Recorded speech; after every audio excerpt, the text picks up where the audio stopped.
consommation excessive de viande rouge augmenterait les risques Consommation de viande cancer, rouge selon et de une étude charcuterie de l'OMS qui a classé la viande et l'excès. C'est une viande rouge dont chaque portion augmente. Du coup, appelle faiblement, Mathieu, certes. trop de viande rouge, tu le vois. risque de Vraiment un consensus. La viande rouge dit en général la C'est aussi recommandation, valable pour la c'est 500 grammes par semaine. Tiens. On ne chercherait pas par tout hasard à freiner votre consommation de viande en jouant sur n'importe quel levier. La viande serait un désastre écologique, mais surtout elle serait subitement devenue dangereuse pour votre corps. Et toutes ces personnes évidemment se soucient de votre santé. Vous l'avez compris, aujourd'hui on met un terme au scam qui dure depuis des dizaines d'années, qui consiste à nous faire troquer notre viande coûte que coûte pour du tofu fragile sous 35% de body fat. Mais bon, il paraît que c'est pour notre bien, donc en fait ça va. C'est-à-dire qu'on n'a jamais eu autant d'obèses diabétiques sur cette terre, mais le problème n'est absolument pas le testicroustide salopard et ses plus de 200 grammes de glucides, ou encore le manque de sport chez le français moyen. Non, le problème serait tout autre puisqu'il s'agirait de la viande, mais pas le poulet élevé en batterie dans lequel on a injecté de l'eau pour diminuer son prix au kilo. Non, le coupable serait tout autre puisqu'il s'agirait de la viande rouge, peu importe sous quelle forme. Parce que, mais oui, bien sûr, On essaie de vous faire croire qu'un aliment riche en nutriments non transformés qui a littéralement construit le cerveau humain depuis 3 millions d'années serait soudainement devenu notre pire ennemi. Installez-vous confortablement, je m'occupe de débunk toute cette mascarade pour vous. Il est temps de mettre les choses au clair, puisque une fois je parlais nutrition avec quelqu'un, je lui dis tranquillement que d'après moi il est sain de manger de la viande, chose tout à fait normale pour une personne avec un cerveau, et que si je le pouvais, j'en mangerais chaque jour ou presque. On me regarde presque horrifié, et on me sort un « mais bonjour le cancer du côlon quoi ». Ce qu'elle voulait dire par là, c'est que dans 5 ans max, je suis en phase terminale parce que j'ai osé manger 2 côtes de bœuf dans l'année. Évidemment, c'était une infâme connerie, et si comme les 3/4 des gens, vous n'avez aucun esprit critique, vous y êtes peut-être même mis à y croire. Pourquoi cette croyance est si commune ? Parce que l'OMS a décrété que pour chaque portion de 50 grammes de viande par jour, augmenterait notre risque de cancer colorectal de 18%.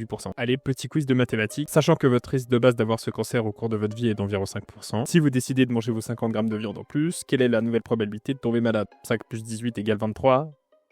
Perdu, votre risque passe de 5% à 5,9%. Bah oui, balancer des chiffres pour faire genre j'ai lu une étude c'est bien, savoir les interpréter correctement c'est mieux. Ça me fait un peu penser aux articles sur les écarts de salaire homme-femme. On vous balance un pourcentage brut pour vous exciter sans jamais vous expliquer les facteurs qui sont derrière. On crée une confusion, soit volontairement, soit juste par manque de connaissances. Ici, c'est globalement le même principe. On vous balance des chiffres souvent vrais, mais mélangés avec un biais de confirmation si fort que l'on finit par oublier ce qu'ils disent vraiment. Tout ça pour servir notre idéologie. D'autant plus lorsqu'on ouvre l'étude, on se rend compte de la supercherie. Le chiffre de 18% concerne uniquement la viande transformée. On parle de votre rosette dégueulasse. On parle du bacon de bœuf industriel recomposé. Mais dans le discours dominant, on y ajoute systématiquement la viande rouge avec. C'est malhonnête. C'est comme conclure que l'eau est dangereuse pour la santé, car dans mon étude, j'inclus aussi Krishna et Ganesh qui ont la fantastique idée de boire l'eau du Gange. Vous comprenez donc que ceci est totalement à côté de la plaque, mais ça n'empêche pas tous les hommes soja de faire volontairement la confusion pour promouvoir leurs faux steaks végétaux. Des steaks végétaux d'ailleurs qui ne trompent personne, hormis ceux qui ne sont jamais allés chez le boucher et achètent déjà des steaks en partie végétaux, le tout sans se rendre compte tellement ils n'ont aucun standard. Donc pour faire simple, la viande rouge non transformée classée comme 2A. Ça signifie probablement cancérogène. Mais même cette classification est frauduleuse puisqu'il y a évidemment des biais.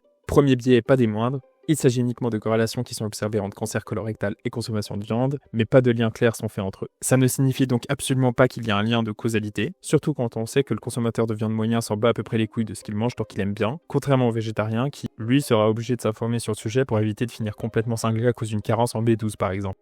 Ne nous mangez pas! Ne nous mangez pas! Non!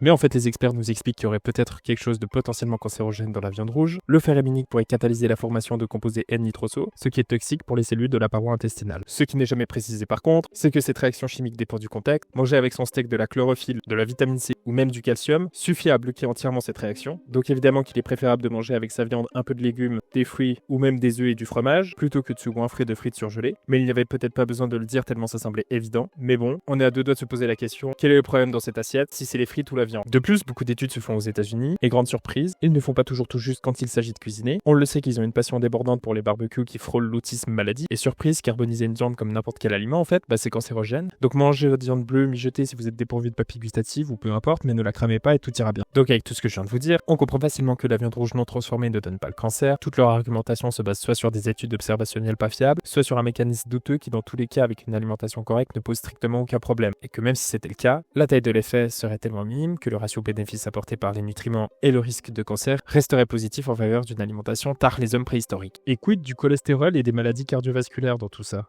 Oui, non, mais le problème avec la viande rouge, c'est qu'elle est riche en graisses saturées et que consommer beaucoup de graisses saturées est dangereux pour la santé cardiovasculaire. Encore une énigme de plus. Les méta-analyses les plus récentes sont unanimes. Il n'y a aucun lien significatif entre la consommation de graisses saturées et le risque de mort par maladie cardiovasculaire. 0. Le gras animal est stable. Il ne s'oxyde pas. Ce qui vous donne des AVC, c'est l'hypertension. Et ce qui cause l'hypertension, c'est le sucre, c'est la rétention d'eau causée par l'insuline chronique, c'est le stress, ce n'est pas la viande. Ça va quand même faire bizarre d'entendre tout ça puisque ça fait depuis 40 ans que l'on vous répète plus votre cholestérol est bas, mieux c'est. C'est faux. Et c'est même dangereux. Il n'y a qu'à voir ce graphique. C'est tiré d'une étude publiée dans le prestigieux journal Nature. En 2019, l'échantillon, 12,8 millions d'adultes. Donc c'est statistiquement inattaquable. Et que voit-on? Une courbe en U. Ici, tout en bas, le point où on meurt le moins. C'est autour de 220 mg par décilitre. Ironiquement, c'est souvent au-dessus de la limite où votre médecin commence à vous prescrire des médicaments. Mais regardez à gauche. Quand le cholestérol descend trop bas, sous les 150, la mortalité explose. Cancer, AVC hémorragique, maladie respiratoire et même suicide. Oui, vous avez bien entendu. Avoir un cholestérol trop bas tue. Pourquoi? Parce que le cholestérol est indispensable à votre système immunitaire et hormonal. Mais ce n'est pas tout. Parlons de ce qui vous intéresse, votre énergie et votre virilité. Messieurs, écoutez bien, le cholestérol est la matière première de la testostérone. La chaîne de fabrication est simple. Votre corps prend du gras et du cholestérol, le transforme en prégnénolone, puis en testostérone. Le problème étant que si vous mangez de l'eau fade, c'est-à-dire blanc de poulet et haricots verts comme un détraqué de la salle de sport, vous fermez l'usine. Vous provoquez en sorte une castration chimique. Un petit peu comme ce qu'on devrait appliquer à tous les criminels sexuels à défaut d'avoir légalisé la peine de mort. Mais je pense que tu pensais pas que j'allais dire ces choses-là. Tu pensais que ce serait tabou. Mais non, c'est pas tabou, c'est pas tabou. C'est pour ça que les régimes pauvres en graisse animale sont associés à une chute de la libido et de la force. Et tout ça finit dans votre tête. Votre cerveau est composé à 60% de graisse. Il contient 25% de tout le cholestérol de votre corps alors qu'il ne pèse que 2% de votre poids. Il en a besoin pour protéger vos neurones et créer des connexions. Vouloir baisser son cholestérol à tout prix, c'est littéralement vouloir affamer son cerveau. C'est augmenter ses risques de dépression et de déclin cognitif. Je vous ai montré que la viande ne vous tue pas. Mais maintenant, vous allez comprendre pourquoi la viande est en fait un super aliment que tout le monde devrait consommer. Premièrement, la viande, comme tous les produits d'origine animale, a la chance d'être beaucoup plus facilement assimilable pour notre organisme que les nutriments venant des plantes. On peut facilement comprendre car notre corps étant beaucoup plus proche d'un bœuf élevé en plein air que de la tomate espagnole ramassée par un immigré sans papier, il sera beaucoup plus facile pour notre corps de convertir les nutriments contenus dans la viande que ceux dans les plantes. Je peux prendre l'exemple de la vitamine A. Dans les produits d'origine animale, l'assimilation de la vitamine A, qui est sous forme de rétinol, est d'environ 100%. Alors que si je prends le cas des carottes, pourtant connues comme étant riches en vitamine A, l'assimilation peut chuter de 100% à 5%. La différence est extrêmement flagrante. Même chose pour le fer qui, sous forme aminique, est absorbé 5 fois mieux. On nous voit souvent les légumes comme des aliments parfaits, sans défaut. Hormis le manque cruel de protéines ou l'absence de certaines vitamines et d'acides aminés, on y détecte la présence d'antinutriments comme dans les légumineuses ou encore les céréales. Alors qu'est-ce que c'est? Eh bien, il s'agit de substances issues d'un mécanisme de défense pour les plantes. Notre mère nature a confié des pattes aux animaux pour qu'ils puissent fuir en cas de danger et éviter tant que possible de se faire grailler par un lourd tigre à dents de sabre. Les plantes, elles, n'ont pas eu cette chance et ont récupéré à la place les antinutriments. Ce sont des substances qui ont pour but d'éviter que la plante se fasse bouffer. Peut-être que vous ne savez pas que le rôle initial de la caféine est d'être un puissant insecticide naturel. Une plante va créer cette molécule dans le but d'anéantir n'importe quel insecte qui se rapprocherait un peu trop d'elle, un petit peu comme un agent de lice qui aurait la gâchette un peu trop facile. Bon, sur l'homme, ça n'a pas exactement le même impact, et ça stimule juste notre système nerveux. Mais les végétaux ont plus d'un tour dans leur sac, et peuvent produire d'autres substances, elles qui ont bien un impact négatif sur le corps humain, comme les oxalates présents dans les légumes verts, qui peuvent, en se fixant au calcium, créer des douleurs articulaires, ou même des calculs rénaux. Je peux aussi parler des lectines qui se trouvent dans les haricots, lentilles et soja, peuvent aussi causer des inflammations systémiques, des maladies auto-immunes et même de la fatigue chronique. Ou encore les phytates, présents dans les céréales qui empêchent l'absorption de minéraux comme le zinc, le fer ou le magnésium. Je rappelle que le but n'est pas d'avoir un discours anti-végétaux, simplement de montrer que contrairement à ce que l'on entend constamment, les légumes ne sont pas parfaits et que les produits d'origine animale ont quand même beaucoup d'avantages, à commencer par le fait qu'ils ne cherchent pas à te nuire à tout prix une fois que tu les ingères, et possèdent des substances utiles pour ton corps que tu ne trouves pas dans les autres aliments. Parlons un peu d'évolution. Pour résumer, vous êtes les descendants d'un chimpanzé mutant qui a enculé un poisson écureuil. Tout ce que je viens de vous dire, la biodisponibilité, l'absence de toxines, la richesse en nutriments, ce n'est pas un hasard, c'est le résultat de 3 millions d'années d'ingénierie.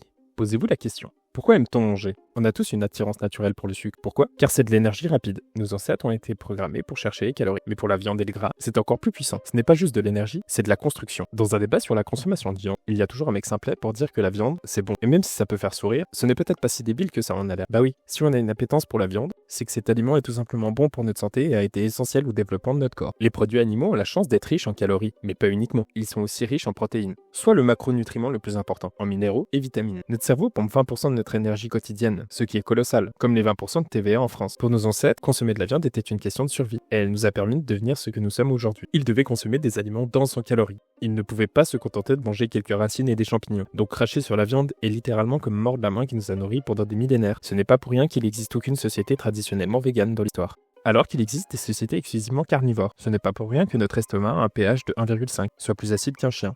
similaire à un charognard. Nous sommes faits pour ça, et la nature étant relativement bien faite, ce serait vachement étrange que la viande serait en fait mauvais pour nous. Alors conseil, virez-moi vos fromages de fils de pute, vos steaks de soja composés à 30% de flotte vendus beaucoup trop cher au kilo, et votre jambon industriel premier prix de victime. Respectez votre machine, allez voir votre boucher, prenez une vraie pièce brute, et donnez à votre corps ce qu'il réclame depuis la préhistoire. Voilà, maintenant vous saurez quoi répondre quand un gauchiste qui entre deux gorgées de Coca Zéro vous fera une remarque sur votre folie suicidaire de manger 300 grammes de viande. Il risquera aussi de vous accuser de polluer 3 fois plus que lui. Ça aussi c'est un scam, mais je garde le sujet pour une prochaine fois. Je vous souhaite un bon appétit.